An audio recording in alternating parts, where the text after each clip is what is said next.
Good evening, folks. Well, just out here in the garage, getting ready to put in a little much-needed mod on the Razor. Well, I thought we'd take a crack at maybe doing a YouTube. I don't want to be, follow the same old pattern as everybody else, but a few of us local guys get together, ride all the time. We've had a Facebook group, Res Riders, created for about a year and a half now, and we do some fun shit, and and I thought I'm probably going to have this vehicle for a few years, so I thought maybe from here on out, some of the mods I do, we'll throw that up there for any other DIYers out there that kind of like to wrench on their own stuff. But yeah, I'm out here in the shop, and as a lot of you know who ride with me, I've been taking liberties with the Razor because I don't really have any recovery system on it. So that's this week's mission, and looking to remedy that. And Christmas just passed. It was a great time to shop around and see what was out there. And there's for every accessory or upgrade you buy, there's 100 different manufacturers for every one. So literally kind of up to you and personal preference, and do your research and that sort of thing.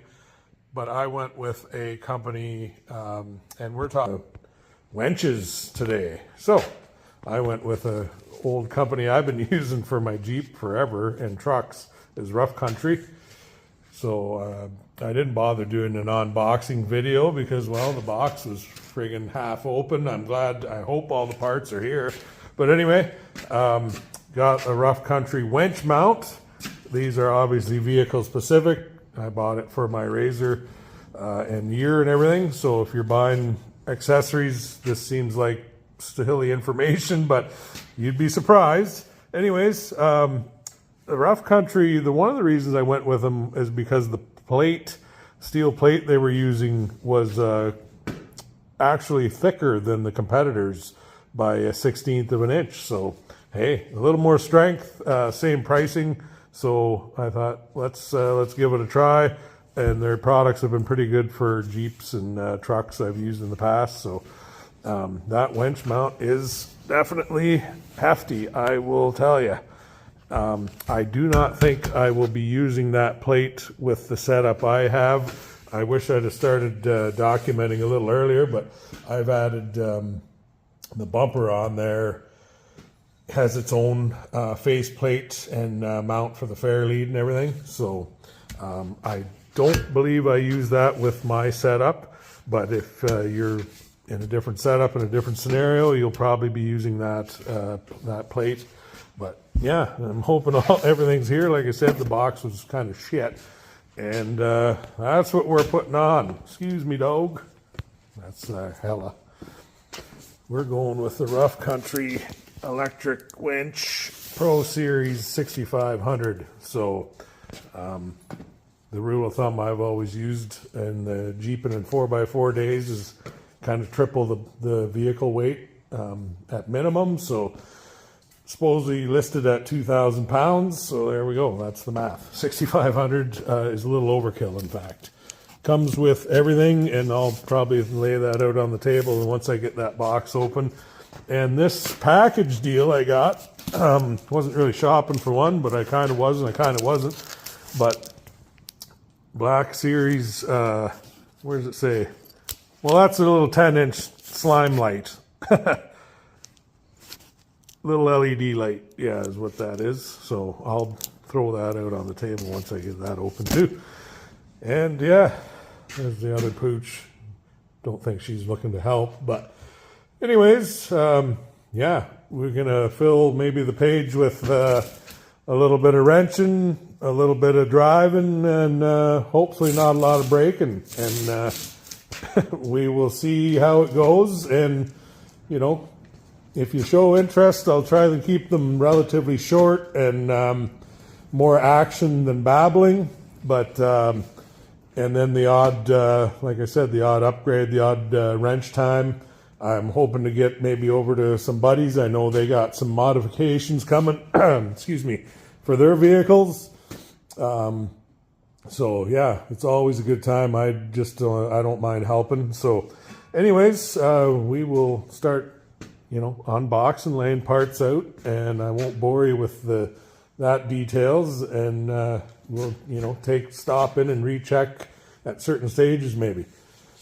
Cheers, and hopefully we see you out on the trails. I already broke my own promise and I wasn't going to do an unboxing, but look at this thing. I had to. Look at it. Woo. That does look good. Even though you're never going to see it, obviously, but I mean, it still looks good. Anyways, onward. So continuing on the winch saga / install / longest road ever. But anyway, turns out mating a rough country mount to a Polaris item, being the bumper, is not that easy, no. It's actually, I would not recommend, and unless you own a fab shop or have a really good friend who is a good fabricator and can help you out, then I would just probably save the headache and either use the entire mount set, which had its own fascia and faceplate, and would eliminate the use of the bumper, which I didn't like. I like the protection the bumper gives. Or your other option is to buy a mount and winch setup that is more like OEM, and that would fit the Polaris bumper, potentially. I don't know if that will work either, because I didn't go down that road. So I had to alter the rough country, and now we got it. I had to use some spacers in there to drop the winch down a little bit. Otherwise it would have been mounted too high to line up with the fairlead exit. So needless to say, it's I think we got that part licked, and I'm going to go ahead and carry on here. But yeah, would not recommend if unless you are a fabricator or no one.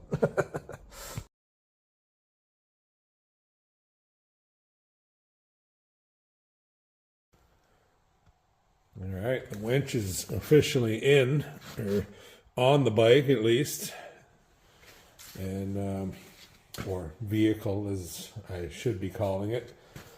Anyways, the light mount, that's the light. I'm not going to take the protective foam off until the bumper and everything's back on. But anyway, let's go. I just got to adjust quote unquote the bumper a little bit to fit around these light mounts. But was the trouble worth it?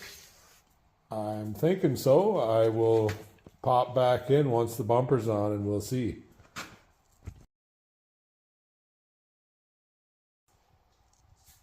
Well, she's getting late and awfully cold. So, but perseverance, tenacity, and just fuck, I wanted to see it on there. So anyways, that is what she is going to look like. It all bolts up. Very, very similar looking to stock. So pretty happy with that. Very important you get yourself a bumper that is built to accept a winch, obviously, because this one was, of course. So the winch is nicely tucked up in there. I know it's kind of hard to see, but yeah, it worked out very good. There's the free spool and locked mechanism. The light I'm going to leave covered, just because I still need to obviously wire everything, and why risk hurting it at this point. But the light mount worked out great. Was it worth the headache? Yes, fuck yeah. No, but yes, it was a huge headache. Not for everybody.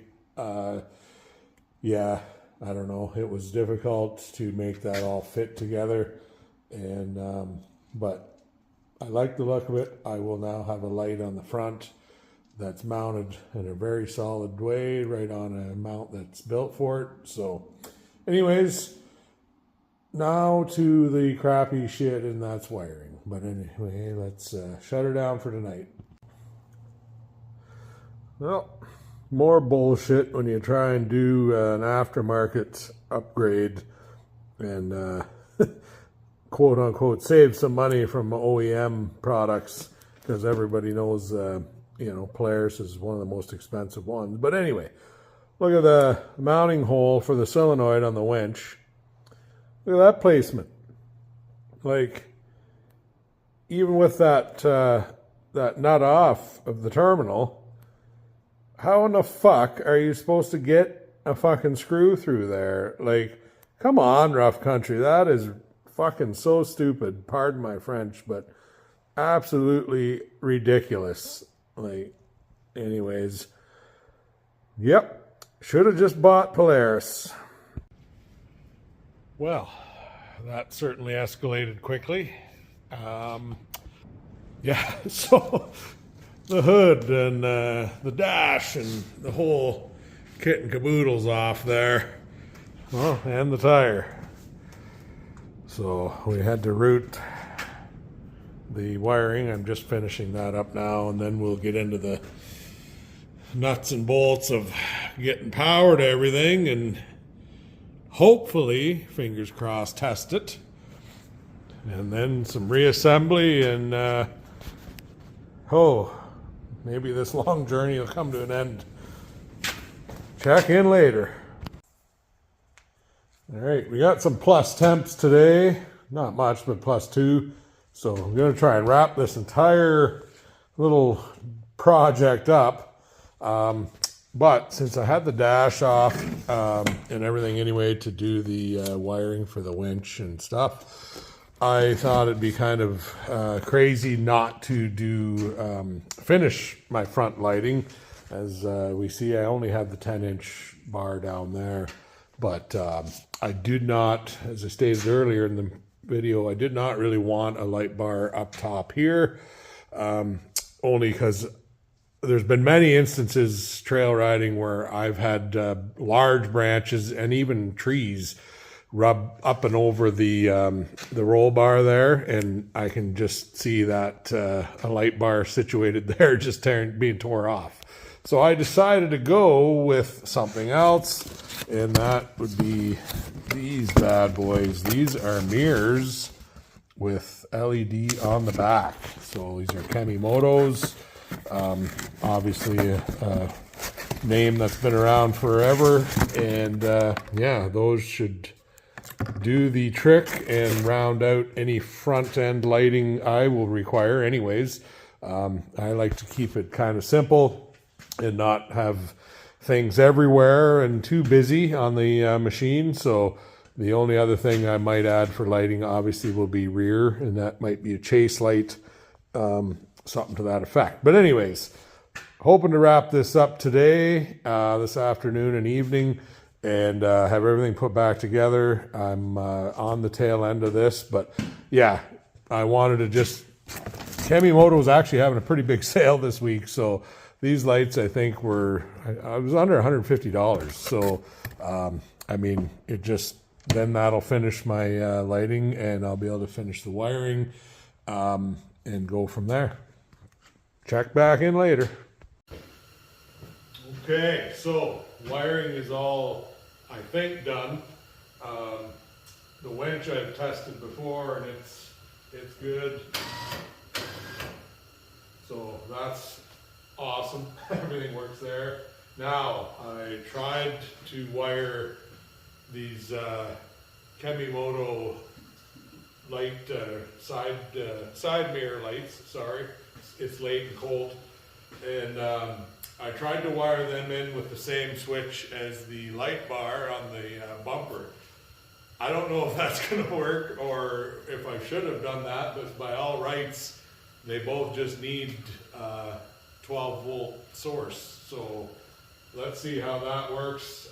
The light bar did work already on its own prior, so maybe I hope I didn't screw it up.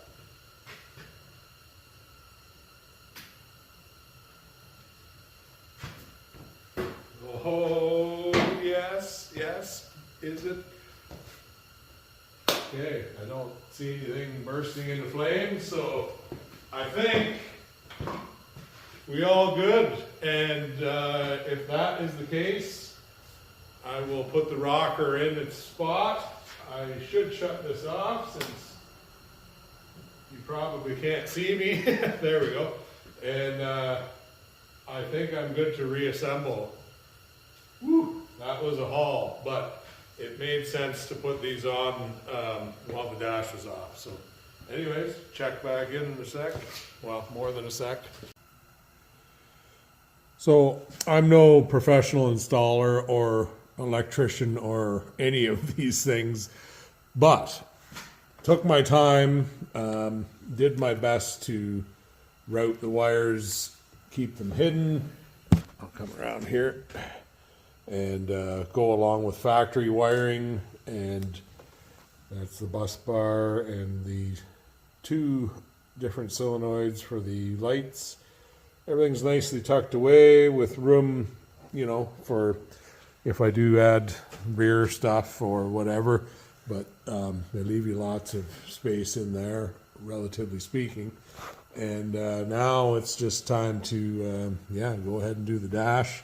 But man, do I ever like how those lights look, and the wire hides nicely through that little collar there and along. The only way to do that properly and with ease was with the dash out. So I'm really glad I went that route and just waited and did those together. Now the front lighting issue is a non-issue. So let's rock and roll. Reassembly time.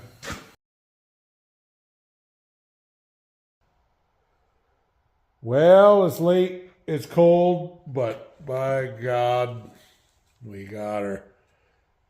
She's all buttoned up, back together, new mirror lights, everything's back, hood, dash, obviously.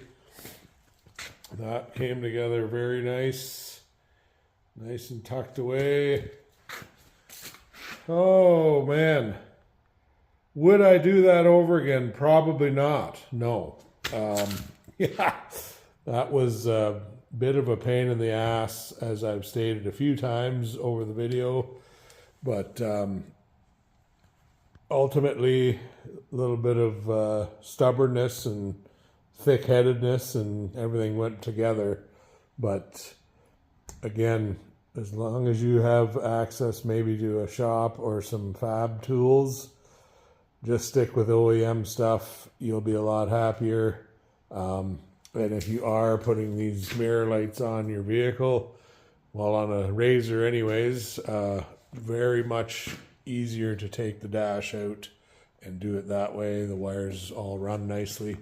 But anyways, that was our, well, just an introduction to the page, the channel.